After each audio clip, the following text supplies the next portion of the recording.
supporting them, up until the 2015 elections, the creeks, especially those local governments and those rural areas. I can tell you that that's not entirely true. Yes, to some extent. Some people still go ahead to vote. Whatever it is that the vote at the national level is not what trickles down. So it can't entirely be that case.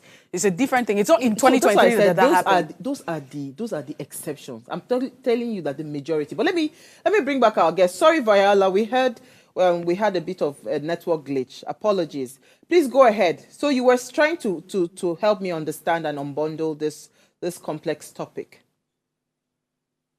Yeah, so I'm not particularly sure where I dropped off, but the point I was trying to drive home is that the existence of a modern government that has the separation of powers is key to ensuring that each of those arms of government is able to discharge its duties. What am I saying? Nigerians need to understand that every politician at every high level, for instance, a senator, a House of Rep member, a minister, president, someone in the judiciary, a judge, each of public officers exists to the abuses of power and the excesses of the person. And that was to drive home the argument around separation of powers and why creating amongst powers, amongst authority is important. You asked a question about the impact of a single party state. And I would say that there really isn't much of where that party has a clear manifesto that has been demonstrated to be implemented benefit of the people. Where you have a party that is not or does these things incidentally, then you do them. Again, I mentioned it's one thing to have, that has run for election and come back, It's another thing for the State House of Assembly to be populated with members from that same political party, because it means there will be little room for contradiction. There will be little room for that State House of Assembly to form a check against the excesses of that state governor. One thing that we observed quite often in Rivers State, when it was under the governorship of the current FCT minister, was that members of the State House of Assembly rarely had issues with the excesses of the governor at that time. And I'm talking about, instances that involved areas of, the public financial management system that they should have provided oversight. So when it comes to spending, a State House of Assembly should call a governor and tell him, please explain to us why you are spending in excess of what was in the budget. Please explain to us why the procurement process for the award of this contract was not followed. Please explain to us why the debt of the state is, ballooning out of control. But far too often you see states that are basically captured by single parties, and the parties themselves have very little to offer except the charisma and personality of the governor. Okay, so I'd like to ask, we know that we actually operate a multi-party system in Nigeria, and the Constitution recognizes that. As a matter of fact, multiple political parties would take part in an election. How did we arrive at having just a single party dominate states during, local government elections and what have you, or maybe two-party system dominating, our political scene?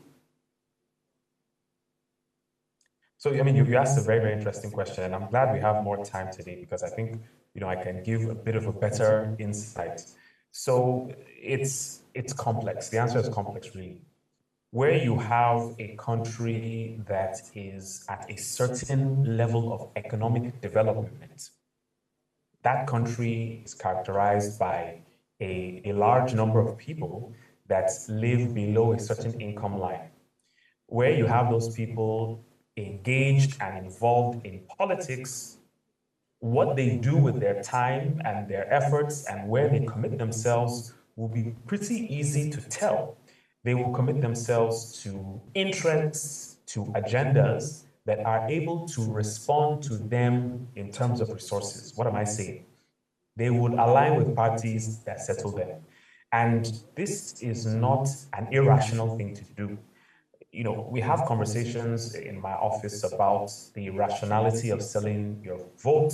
and even in my PhD class. And to a very large extent, it is rational to want some compensation because you are a subject of a government that doesn't really care about your livelihood, about providing goods and services. So you might as well sell now. The government will not do anything anyway. I mean, I don't support that behavior, of course, but it's hard to fault it looking at the economic situation and condition millions of Nigerians find themselves. So how did we arrive at this place where you have a single party dominating a state at the local government level? One way is by the enormous power and resources that governors have. Nigerians oftentimes seem to ignore the fact that the governors, in every sense of the word, are co-equal with the president. The only difference between them is that he's the commander-in-chief of the armed forces, and he has a specific set of responsibilities outlined by the Constitution. Apart from that, really, they are more or less co-equal. So governors are extremely powerful. Governors have an access to a vast amount of resources, and oftentimes they use these resources not just for the livelihoods of people, but in anticipation of what they will do in the future. And we need to understand that politicians are very rational people. Politicians have goals. The goal of a politician in Nigeria is to perpetuate himself and to perpetuate his power.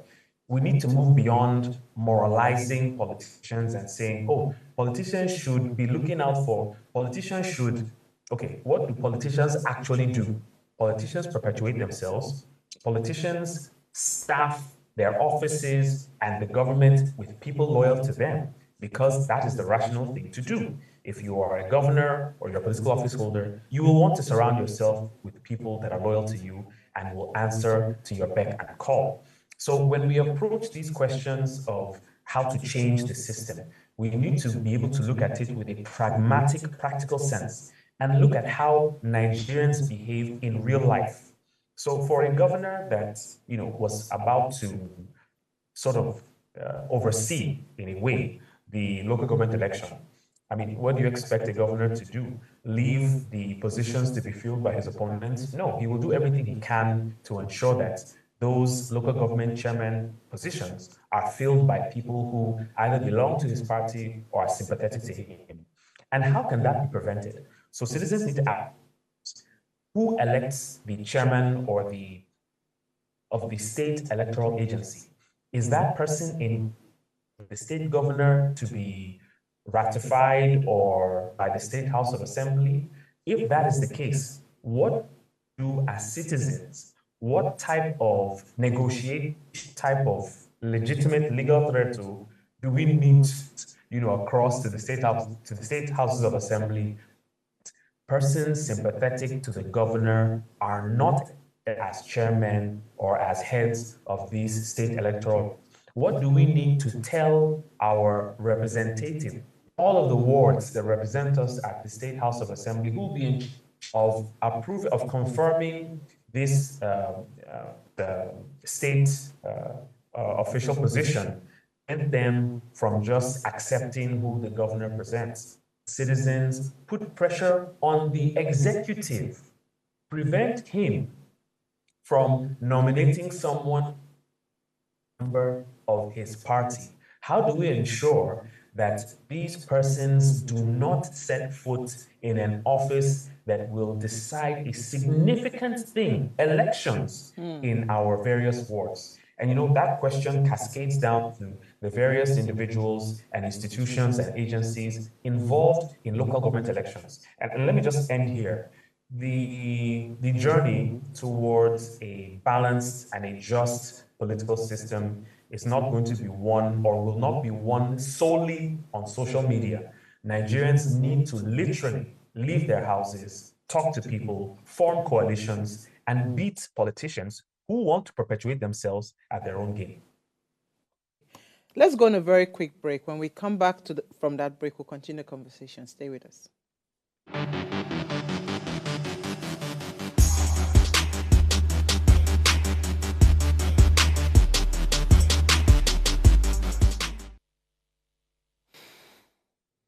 All right, thanks for staying with us. Now, if you just tuned in, we're still having the conversation around the impact of single-party structures on governance, and we have with us Vayala. He's joining us via Zoom. Now, please, let's hear what you have to say. Remember, you can join the conversation. Send us an SMS or WhatsApp to 081-803-8653. You can also call our phone lines. The numbers to call are 070-2500-7749 or 070-1424-2420. Viola, I don't know what to say. I mean, you've really broken it down. There's a huge importance for knowledge, right? You know, because again, what I see that there's a lot of ignorance flying around. A lot of us are not politically literate. I know a friend of mine, Kunle Lawal, that does what's it called, politeracy, he calls it, right? Trying to educate people on what to do and the right questions to ask. How do we move forward? Because again, I hear everything you've said, but most times, again, when I look at the current structure of the people that, you know, are supposed to be the people that are supposed to continue to fine-tune these processes to make it a lot more seamless and to make it better, right? I don't see that willpower to want to do anything different because, again, this is the structure that I'm used to. This is a structure that I've benefited from, and this is how I want it to remain. But I know that there's a role of the citizen. There's an office of the citizens, and there's something that we can do, right? So if we say we want to move forward and we want to change the game, how do we intentionally change that narrative? The 2023 elections kind of opened our eyes to the possibility that if it were allowed, single candidacy, for instance, as a structure would work. Because if people believe in you, they will vote for you, regardless of whether you belong to whether you have a godfather or you belong to any political party. So there's a lot of awakening when it comes to the issues that concerns us as citizens, because now everybody's feeling the pinch. Everybody, it's biting hard and it's biting every one of us. So we're kind of like alert. But how do we move forward? I mean, I think you've articulated the challenge very well. And let me just say informally that Kunle Lawal and I actually go way back. I think he's doing exceptionally profound work in Nigeria by trying to inform people one step at a time what is at stake. And I also want to point out that it's one thing to educate someone, it's another thing for them to vote. A person in Nigeria can be educated and have the knowledge and still vote a candidate that you don't like. So I need us to understand, because I hear people say things like, "Oh, the problem with Nigeria is that we're not educated enough." Yeah, that may be true, but with countries who are, on average, more literate than Nigeria, many at times, especially in Western Europe, as we've seen over the past 5 to 6 years, many of them have voted for, far-right authoritarian governments that in many respects might actually deny them of rights and goods and services than other center left or far left governments would have provided. So I just want to point that out. You asked, how do we move forward? I love the example you gave with the single party candidature. I mean, yeah, it kind of came a bit late, but that third force was able to demonstrate that Nigerians do not need to be settled. Nigerians do not need to have their votes paid for.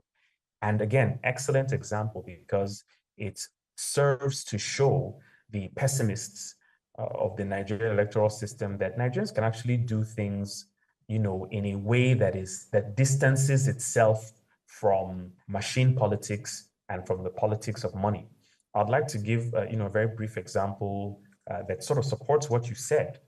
In Lagos State, there was a day where there's a guy who worked in an NGO.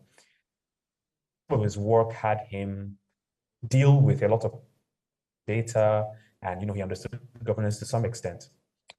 There was, he got gossip that the local government, there's a ward council meeting, ward.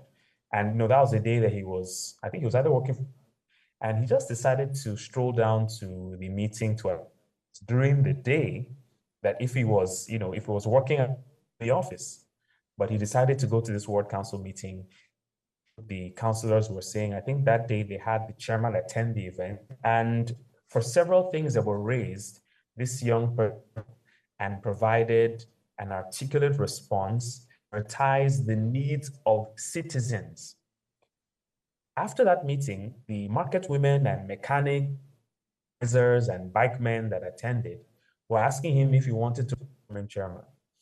So this is a demonstration that are actually not as, in quote, ignorant as we might assume many of them are. What they need to see is a candidate that has some demonstrated desire, to run for the right reasons. Now, politicians can be deceptive. They may say all the right things.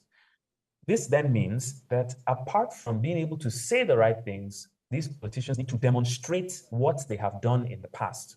There are two ways you can assess the viability of a candidate. What have they done in the past? And how are they holding themselves accountable to things they have promised to do? That's ex ante and ex post, for the nerds who are listening to this program. And it's important that we as citizens begin to ask how these structures can be implemented in a way that politicians, whether they be executive or legislative, can be held accountable in some significant way. And by the way, this conversation also needs to extend, though I guess we can have this talk some other time, but it also needs to extend to the judiciary. And yes, some reviewers might say, this your guest is an illiterate. The judiciary doesn't have any form of accountability to the people. That might be true, but isn't it time we need to start having these conversations? There are some countries where judges are elected. They're not even appointed. They're elected by the people. The governments have seen that there needs to be a direct link between what people desire and how justice is. It might, cause problems or challenges, but at least it does. Countries are thinking innovatively of how to hold of government accountable. Now, to the question you asked, how are we able to move away from here? Citizens need to understand that these decisions actually affect their existence, whether or not they can pay their children's school fees, whether or not they can pay for drugs and medicines to stay alive, whether or not they can buy food to nourish themselves and live, adequately, whether or not they can go to the office, whether or not they even have what it takes to look for money in the first place, depends on the decisions we make about those we elect. And these are decisions that we should not make ourselves. These are decisions that we need to join forces with citizens like us. So this means we need to look past things that may have divided us. I mean, I might be wrong, but I don't think ethnicity, tribalism, and religion have really served us well. I'm ready to debate anyone who says, otherwise. Secondly, one thing we need to do is we need to engage existing organizations that are into this work. Like the Electoral College that you mentioned that is managed by Kunle Lawal, organizations like PLSI, like Connected Development, Nigerian NGOs in the health, environment, social security space, financial management space. Nigerians need to, provide more support to them, whether it be through volunteering, whether it be through providing information, whatever type of support they need. Nigerians need to see the NGOs as partners, as collaborators in seeking for better governance. Another collaborator that Nigerians need to work better with is the media. A lot of the time, we overlook the impact of what the media does in providing information on what the government is doing. Just think about this for 1 second. Imagine you had no online news agency, no print media news agency, no television news agency. How would we know what the government is up to? We wouldn't. But these organizations, these media organizations need funds, they need resources to survive and do their jobs. I agree with you on that. I agree with you on that. Sorry, Messi wants to put in something. Go ahead. Okay, maybe I just allowed you land your thoughts and then I'd come in quickly. You're going to say another one was... these are organizations, like this program, and support Nigerians. Nigerians need to put their money where their mouth is. They cannot complain about bad governance and discountenance the very institutions that can help us improve the governance that we have. Okay, go ahead. I just had to say something, on the side, but that's okay.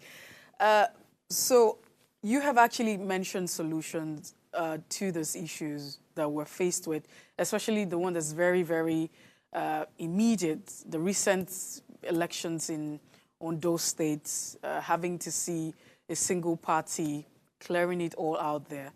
But would you think that legislation on campaign financing or party defections would actually help, party structure, especially those political parties that are coming up? For instance, we talked about the third force, in the 2023 election. Do you think that such legislation would be important in addressing this issue and maybe just, give strength and flesh to any political structure that will be out there contending with this or the dominant forces who likely don't seem to represent the interest of the people?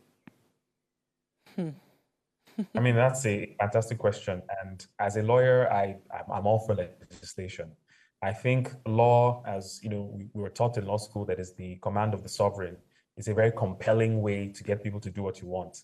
But unfortunately, Nigeria is a prime example that may have a number of laws, but implementation.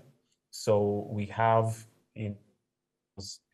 regarding criminal activity, criminal behavior, crime, corruption, but very, very little implementation.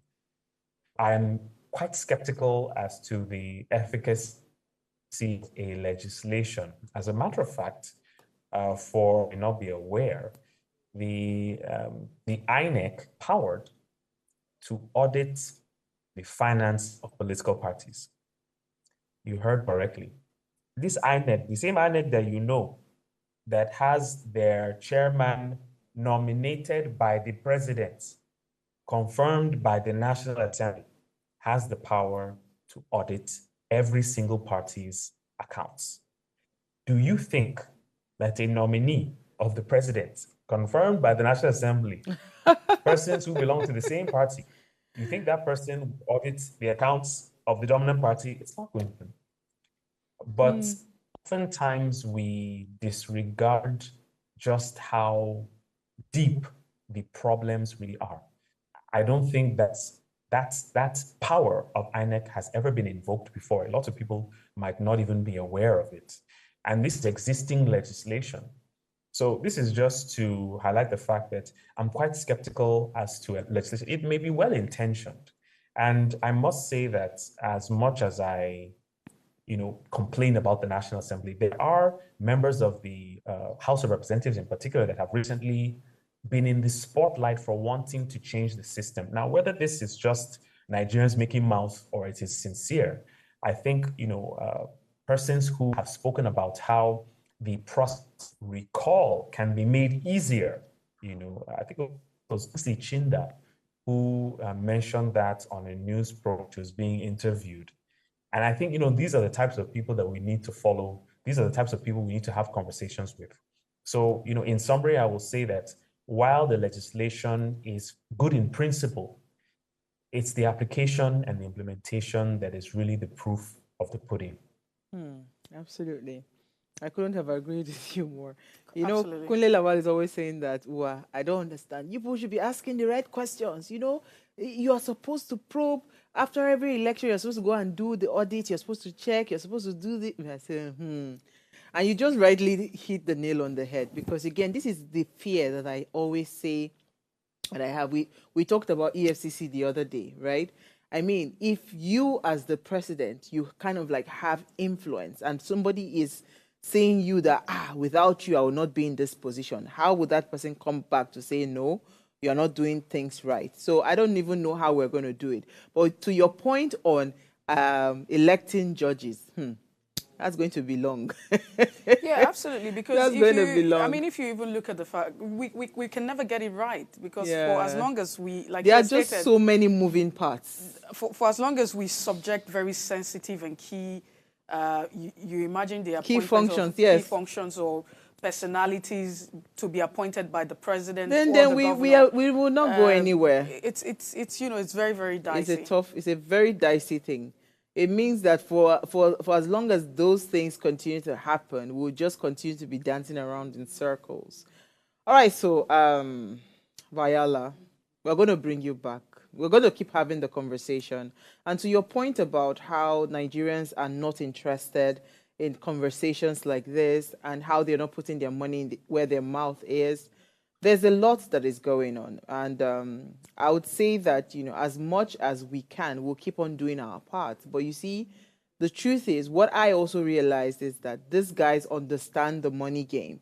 And for as long as our politics in Nigeria is a money game, we'll continue to have some of these challenges. So if you had one final thing to say on this conversation, what would you want to leave Nigerians with?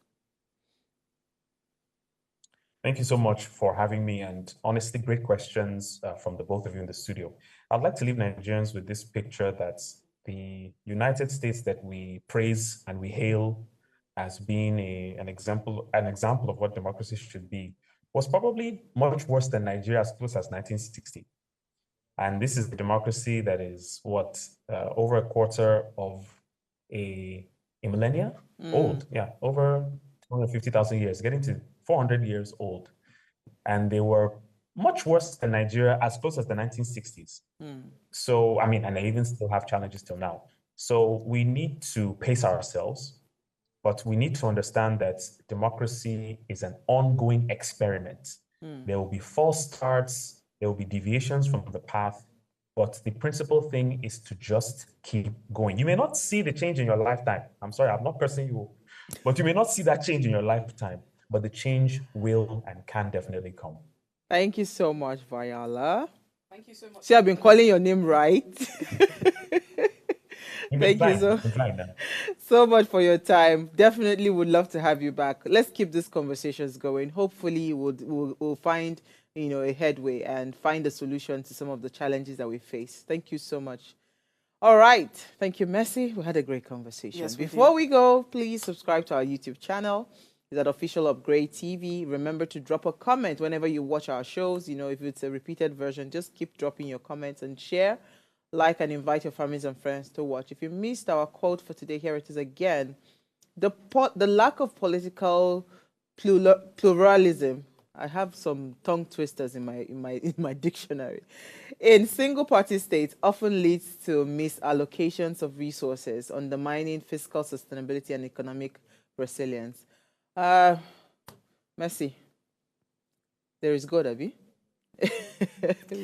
There is God. I also understand that as long as we have God, there's also a human part to every miracle. We need to take responsibility Absolutely. for our lives. Honestly, as a people, we can't relegate, our role and, think that God is going to come down and fix it. Definitely not. And you see the countries that we're trying to run to, they are tightening their borders. Of course. We got to fix the home. Absolutely. We'll see you guys tomorrow.